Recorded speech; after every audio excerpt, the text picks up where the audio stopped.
Hey everybody, and welcome back to the Giver Method channel. My name is Jake, and I'm glad you're able to join me. Now, today we're going to be talking about this thing that I call the laziness lie. Now, this is something that messes with way too many people who are super capable of going beyond that burnout, that overwhelm, that stress moment that they're in, and making them way more capable of living a fulfilled life and making a greater impact. These are capable, kind, hardworking people that just get stuck in this laziness lie. So let me ask you, do you ever look at your to-do list, the things you have going on, and think to yourself, what's wrong with me? Why can't I just get this all together and actually get stuff done? Maybe you've called yourself lazy before, or unmotivated. Maybe you told yourself that you need more discipline, or maybe you've even wondered if you're just not cut out for the life that you actually want. Whether that's being more present as a parent, or building the business that you want, or feeling like you're not constantly behind at work. Now, if any of that sounds familiar, then just take a breath, because here's the truth. There's nothing wrong with you. You're not lazy. You're not broken. You're not unmotivated. You're not lacking any sort of drive or potential. What you are is likely scared or overwhelmed, or running so low on capacity that your nervous system is intentionally throwing roadblocks to keep you from burning out completely. It's protecting you. And of course, that's not a weakness. That's just how we are wired as people. And so I want to help you to unpack that a bit today and dive deeper into it. Now, like I said, my name is Jake Talbert. I'm the founder. I'm the author of this book. It's called The Giver Method. Came out back in November. It's on Amazon. I'll put a link in the description where you can get it. It's the best. If you want it you want to download the book, it's $1.99. That's it. You want the actual physical book, it's going to be $10. It's the best $10 you can invest yourself, or the best $2 you can invest yourself if you want to read it on your phone or tablet or whatever that may be. So I highly recommend you go get yourself a copy. It will have such an amazing impact in your life. So since it came out, it has sold tons of copies. It's been an Amazon bestseller, has tons of 5-star reviews, and what people love about it is not only is it helping them to discover their gifts and superpowers, create the impact and influence in other people's lives, in their lives that they're looking for, create more value, better relationships, but they end up living a more fulfilled life. They're happier. They've got their ability to actually go and accomplish the things they're looking to accomplish, to get out of overwhelm and burnout and frustration that parents or entrepreneurs or people who are grinding away at work go through. So people love it because it has all that. Now, it's also grounded in my story, and I can relate to every one of those types of people. I'm a parent. I've got 3 kids.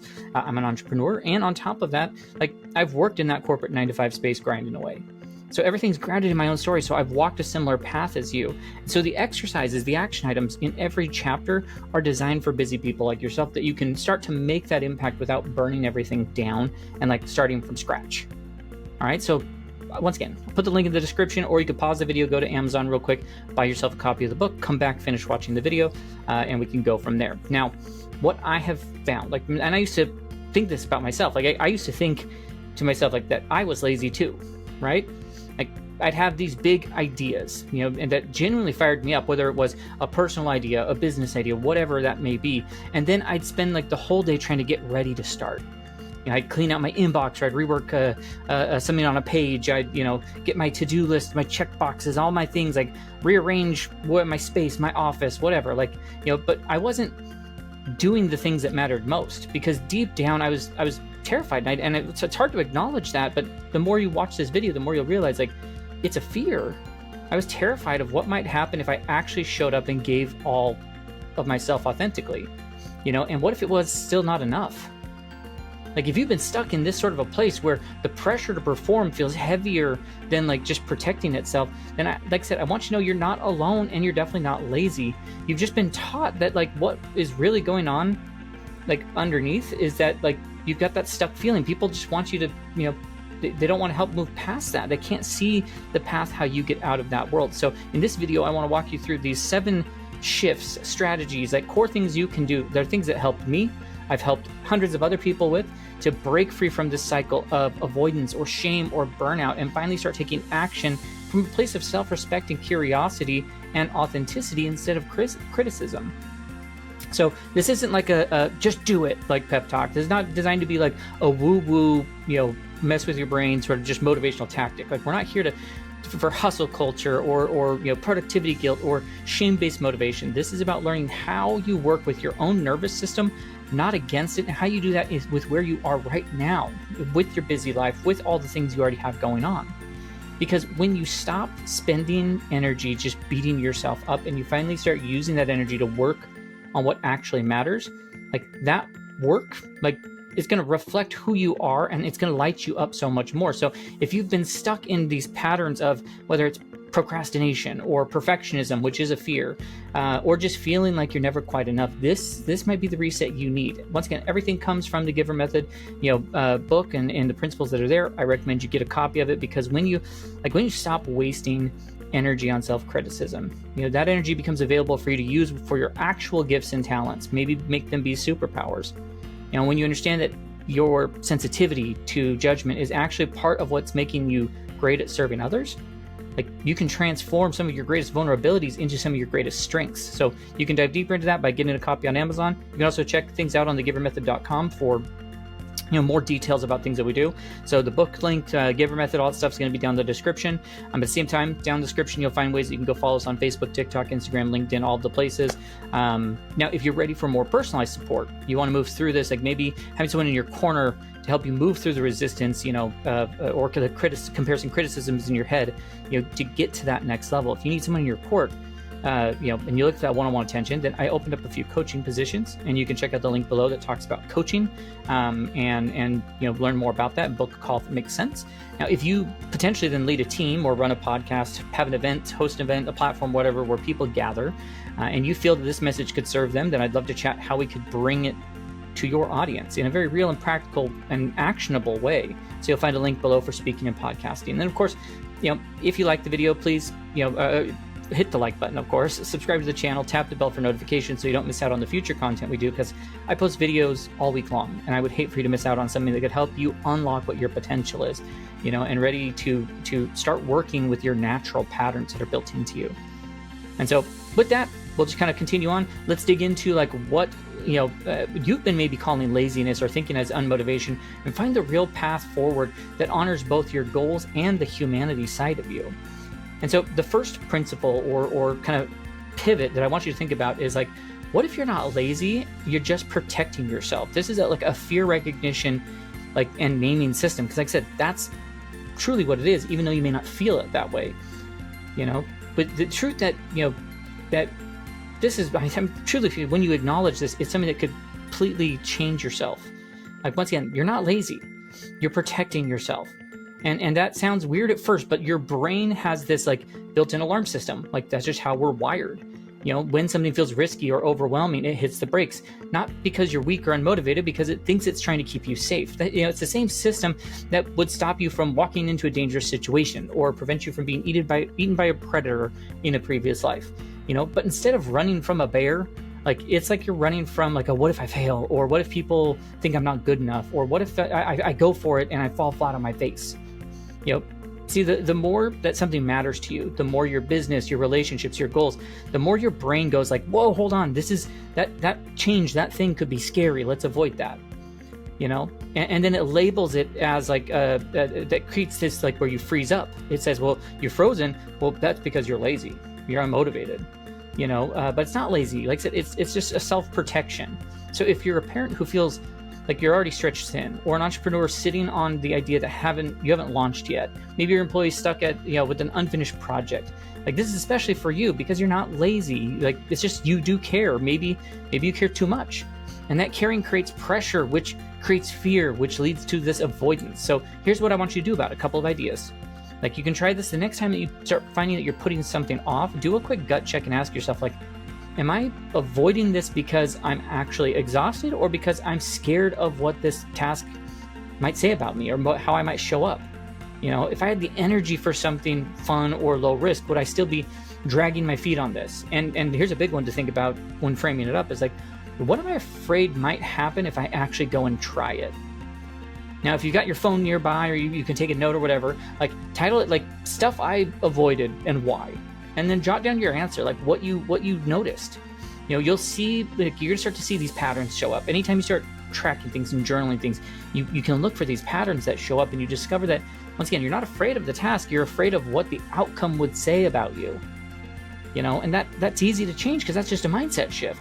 Another thing that helps is to sit down and finish this sentence. I'm avoiding this because I'm afraid that if I try, I'll find out I'm not ready, not good enough, going to disappoint someone, an imposter, like that imposter syndrome or whatever.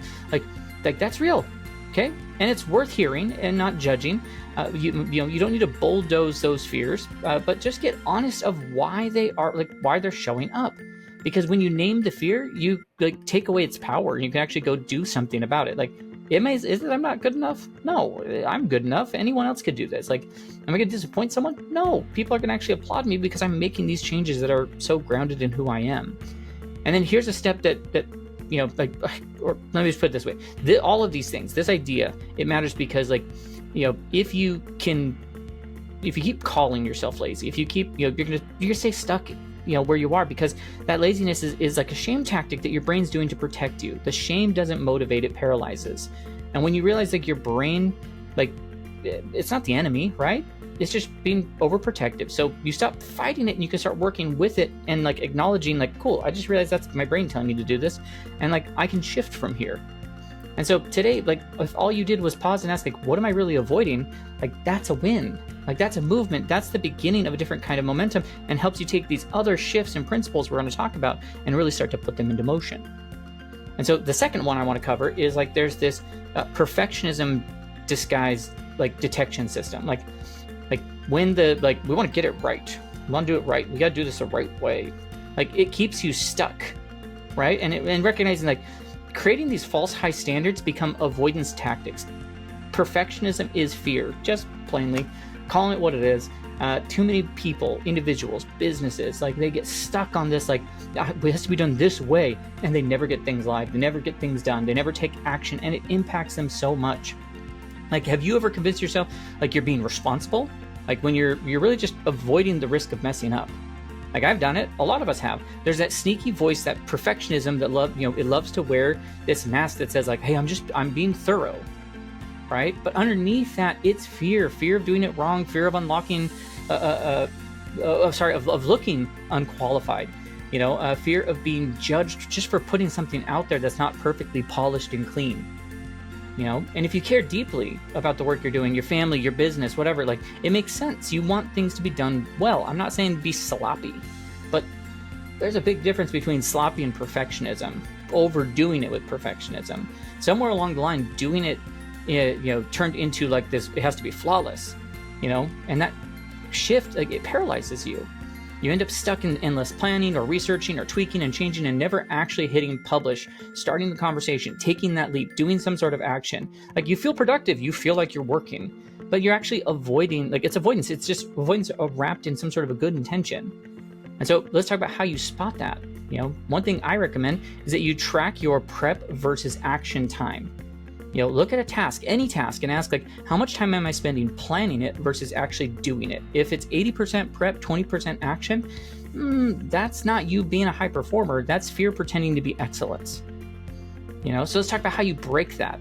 Start by practicing there's the good enough permission, where every day you're choosing something, just one thing, and you give yourself permission to do it at 70% instead of 100%. Once again, not sloppy, but I'm just going to get it done. That email that you've been rewriting for 2 days, send the draft version. The idea that you've been stewing on, share it with somebody that maybe it's not fully baked. Just say it out loud, write it on a sticky note, whatever it is. Hey, I'm allowed to show up imperfectly today. And then there's this idea of the version 1.0 challenge. I always say version 1.0 will always outperform version none.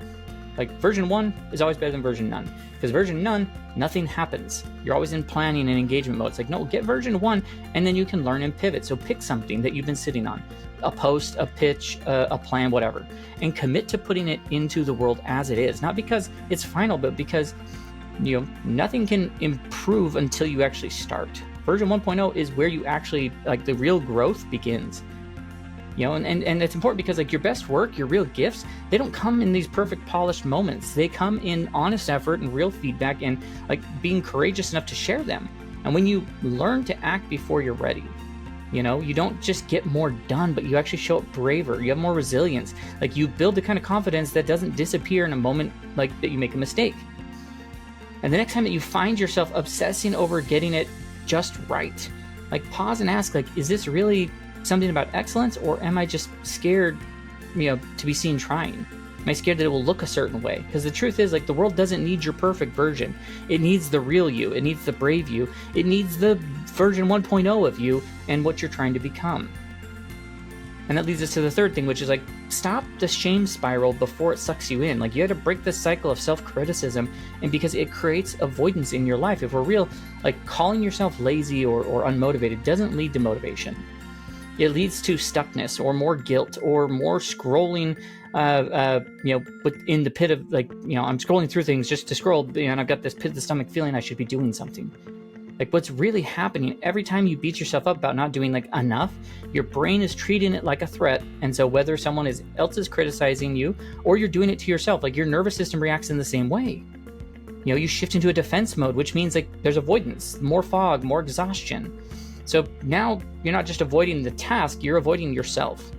You're avoiding your own voice, your own, head that, because your head's telling you, like, that you're being lazy or you should be better.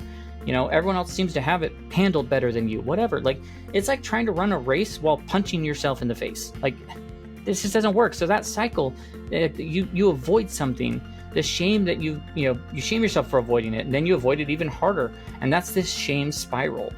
And the only way out is that you have to interrupt it early before it starts to gain speed, before the spiral really gets going.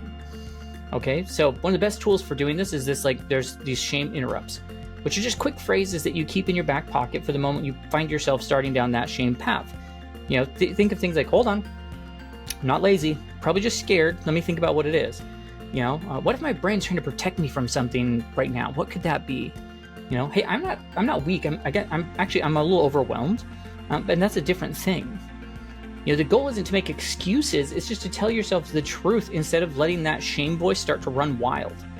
Another really powerful way of doing this is, like, there's a curiosity bridge. That shame voice says, like, hey, like, why can't I just do this? Like, pause and swap it with, like, well, what might I be afraid of this task will say about me? What would I need to feel a little bit safer with starting it? Those questions they flip the switch, from a judgment, your brain thinking in a judgment mode, to a problem solving and creativity mode. From a threat to a, like, self-leadership. That shift changes everything. Another one that you could look at is, like, the end of the day, you do a quick, like, compassion check-in where, you don't review your to-do list. So, like, you review the self-talk that you told yourself. Ask yourself, like, did I speak to myself like I'd speak to someone I love? Would I say that same thing to a friend who is going through what I am? And the answer is, if the answer is no, because that is the case when you first start doing this, like, it's okay, but that awareness starts to rewire the cycle of being like, okay, well, how would I? When your brain is locked in on that self-defense, it literally cannot give to creativity or decision-making or clarity. So if you're wondering why you can't make progress, no matter how many productivity hacks you're trying, this might be the root. You don't need to hustle more. You just need to have less self-attack. Self-compassion, like, once again, it's not a weakness. It's how you get your energy back. It's how you unlock your gifts. So the next time you hear that voice of, like, you're lazy or whatever, like, don't argue with it. Just smile and say, hey, actually, I'm a human and I'm figuring it out, and that's okay. And that leads us to the fourth one. Okay, the fourth one, like, are you actually resting or just hiding? Like, genuine rest versus avoidance. Like, you have to learn to honor that we're humans while recognizing the patterns that are showing up. Something we don't say out loud enough is, like, not all rest is actually restful. Something that looks like rest on the outside, scrolling on your phone, TV marathons, staring at the ceiling, in a fog, like, is actually your brain doing everything it can to avoid something that it feels is scary or vulnerable. Other times, like, what you might need, it might be what you need in that moment. Like, it could be true, and like, truthfully, what we're looking for is that guilt-free rest. Like, that you've been trained to feel like you have to earn it, and people feel shame because they're doing it. Like, the problem is, like, you can't tell the difference. Either you're shaming yourself to, for slowing down, or you numb out and you call it recovery, even though, like, you feel even worse afterwards. And the key difference is, like, real rest replenishes you. Fear-based avoidance drains you. One makes you feel more grounded, the other leaves you feeling even more scattered than you were. So here's what you want to do. Like, if you're feeling that, like, you can try these energy check-ins where after downtime, a nap, watching Netflix, whatever, afternoon of doing nothing at all, like choosing to do nothing, like, just ask yourself, like, do I feel restored or more, like, disconnected? Am I clearer or do I feel more weighed down? You don't need a therapist in the room to feel the difference. Like, your body will tell you pretty quickly. And then you can do these permission scans before you take a break. Like, am I choosing this because I need restoration, or because I'm trying to feel like I'm trying not to feel something uncomfortable? I'm trying to avoid the thing. I'm trying to avoid work. It's like, well, that may not be the thing. I'm using it because I'm intentionally trying to replenish myself, use restoration. Great. Once again, there's no judgment either way, but that moment of honesty gives you your power back to make a decision on how you want to approach it. And then one of my favorite tools is like, you have like a restoration menu. It's basically like, this is your list, your personal list, that things that actually bring you back to life, not just to distract you. So it could be walking outside without your phone, or calling a friend who lifts you up. It could be journaling with no agenda. It could be, taking a real uninterrupted nap, which, yes, those do still exist. And it's probably not on your couch where other family members are around. I can tell you, we'd say that if you're trying to nap on the couch, you're not trying to nap. You're trying to be angry. Maybe it's listening to the music that actually makes you feel like you again. Whatever that thing is. Next time that you need a pause, choose something on that list. If you catch yourself avoiding something through numbing, like, it's okay. Just gently notice it and ask, like, okay, well, what's one small action I could take that will actually move me forward? Now, this distinction that you're looking for matters, because when you treat rest, like it's avoidance, you burn out. You get overwhelmed and stressed and frustrated. It's why you're in the position that you're in right now. But when you treat that avoidance like, once again, that's why you stay stuck. The magic is learning to see the difference of, like, okay, hold on, I can actually move forward. This avoidance is keeping me stuck, and I can now do something about it. Oh my gosh, like that changes things for you. You can honor like your need for restoration and your desire to grow as a part of that. You don't have to earn rest, and you also don't have to stay stuck in the cycles that don't serve you. Like, this isn't about doing more at all. It's about doing what actually refuels you. And the more you build trust around this, like around yourself about this, like, the more you'll find the rhythm that actually works in real life, not someone else's morning routine that they're like, this is how you get more done. Like, not a highlight reel version of productivity. Like, you need it to be your version of that. And then our fifth one is about like starting small without shrinking. Like, the real way to rebuild momentum with like safe entry points and action without triggering some sort of resistance against yourself. When you've been stuck, especially for a while, like, the thought of jumping back into everything and speeding up, like, it can feel like too much. And it's not because you're lazy, it's because your nervous system is actually smart, scanning for safety. And like, when you face burnout or failure or judgment before, the idea of taking action can feel like that threat. And so that's where the avoidance gets off the rails. Like, tells you like, just start, just push through, get back to the grind. But like, forcing yourself into action when your system's waving red flags, like, that's not discipline, that's setting up for a shutdown. What actually works is creating little on-ramps, gentle, doable starting points that your brain's like, okay, this feels safe, I can do this. Like, one of my favorite tools is like, think of like there's 5-minute experiments where you're going to pick one thing that you've been avoiding. Maybe it's an email, a conversation, the idea that you haven't touched, and just give it 5 minutes. Set a timer, that's it. Like, you're not trying to finish the thing, you're just building like trust that you can begin without needing to be perfect. And ironically, starting without pressure often leads to surprising progress, and at 5 minutes, stop, move on to the next thing. You don't have to keep going if you don't want to. Like, now there's also that version 1.0 thinking, once again, that we talked about. Like, you don't need to do everything to impress. Like, do it messy. Send the email with some awkward wording. Record a video without a perfect setup. Like, write the draft no one else will see. Like, the goal isn't to crush this thing. It's just to move the goal forward. Just creating movement, not mastery. It rewires your brain to stop treating every action like a danger or like I have to go all in. And then you can create different success anchors along the way, which are your super tiny wins that you rely on when everything else feels too big. Like, it might be clearing off your desk, or sending an encouraging text, or writing one sentence in your journal. Like, these aren't productivity points. They're just about reminding yourself, like, okay, I can still follow through. I can still keep a promise to myself. I'm going to just take care of this one thing. I can do this. I can take out the trash. Great, I did it. Check. You're giving your brain that wiring. Every time that you take action without pressure, like, you're rebuilding your relationship with forward movement. You're teaching your brain that starting, like, doesn't have to lead to overwhelm or rejection or failure. I don't have to go all in. It just leads you to peace and confidence and progress that you can sustain. So like, no, you don't need to overhaul everything overnight. Just start like by giving yourself some safer ways to move forward. And then our sixth one is like, talk to yourself like you talk like someone worth believing in. There's this internal compassion process, developing self-talk that actually motivates long-term change, because something that might sound simple but can change everything is the way that you talk to yourself in your internal environment. Like if that environment is harsh and critical or constantly shaming, like it's going to be hard to have any kind of lasting change. And most of us, especially driven ones, we're taught to believe that being hard on ourselves, that's how we grow. Like I have to be disciplined. Like, but that, what if you're shaming ourselves enough, like we finally, like we start to try to get things moving forward. We can't, like, let's be real. Like it's why you're in the place you are. Like how has that been working when you're trying to push yourself forward that way? And the truth is your nervous system doesn't respond well to bullying, even if it's from yourself. So when you, like, self-talk sounds like attack, your brain goes in defense mode and you avoid and you shut down and you spin.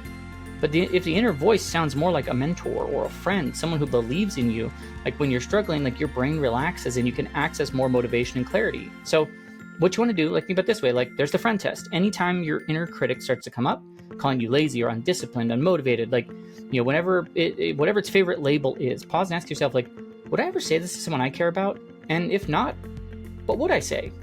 And say that instead. You know, say it to yourself, write it down, rewire your brain, you know, and how it can, you know, how it can relate to those things. And then you practice these loving accountabilities.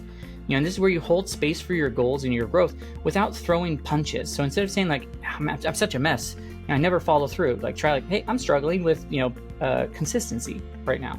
And it's okay. Like what would help me to take one step today would be this. Like once again, you're still being honest, like I'm being inconsistent, but you're also being kind, and kindness creates safety, and safety allows you to create more momentum. And then another tool I love is these compassion check-ins, where at the end of the day, you ask yourself, like, how did I treat myself today? Was I supportive or pressuring? You know, based on the answer, like, what do I need tonight? Do I need encouragement? Do I need rest? Do I need some grace? And that kind of check-in, like, it's not fluffy or woo-woo, it's strategic. It's about moving forward without losing yourself in the process.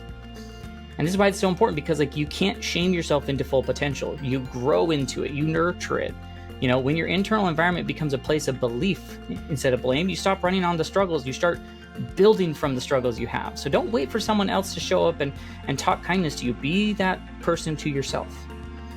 And our seventh principle, which is just basically stop fighting the fear, start listening to it. Like you work with these protective patterns instead of against them, because it's one of the most misunderstood parts of growth. The parts of you that avoid or hesitates or shuts down or runs away, like, you know, is things that you say you want to do all the time, but like most of us, like we try to just muscle past or push through or hustle. Like we shame, like we tell ourselves, like, just stop procrastinating, stop. I need to be more motivated. But, you know, but what if the resistance once again, it's not sabotage, it's not laziness at all. It's just that, once again, it's that protection.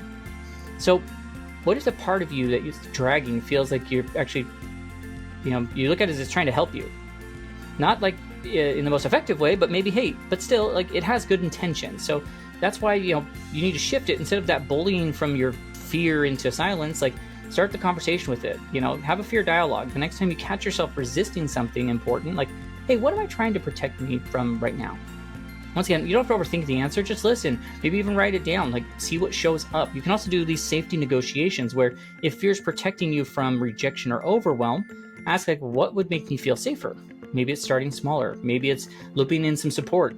Maybe it's shifting the timing to work better with my energy. Like, once again, not a weakness, we're just using it as wisdom.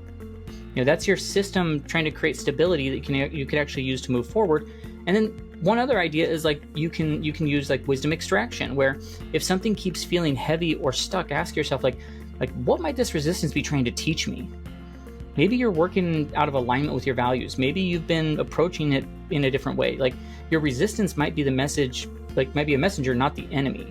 So stop fighting your protective patterns. Like, start working with them. It changes things. What felt like laziness looks like maybe intuition telling you what to do. You know, this stuff makes growth sustainable, because it's not a part of dragging yourself forward. You're bringing every part of you, with unity. And so as we wrap this up, like, that one simple truth of, like, once again, you are not lazy, unmotivated, you're not broken, like, you're not some sort of crazy unmotivation or a mess who needs to just try harder. What you've been calling laziness, like, it's actually your brain trying to protect you from vulnerability or failure or judgment or the possibility that you might not measure up. And honestly, that makes sense, especially if you care deeply, especially if you're doing what matters to you. And so we've walked through a lot today, like hiding your fears, how fear hides its perfectionism, how shame shuts down energy, how to get rest, comparison, things like that, how to build some quiet momentum. It all adds up. Your avoidance is not a flaw in your character, it's a signal of your nervous system. And once you learn how to read the signal, you can respond to it. And so this isn't about discipline hacks or productivity pressure. Once again, it's just rewiring your relationship with the action, to make it feel safe and honest and really doable again. So stop spending all the energy fighting yourself. That energy becomes available with what you actually matters: your gift, your voice, your impact, your ability to show up, not perfectly, but show up fully and authentically as yourself. Now, if this message is hitting home for you, then once again, that's where I'm going to recommend that you go to Amazon, get yourself a copy of the GIVER Method. Link is in the description. GIVER Method by Jake Talbert.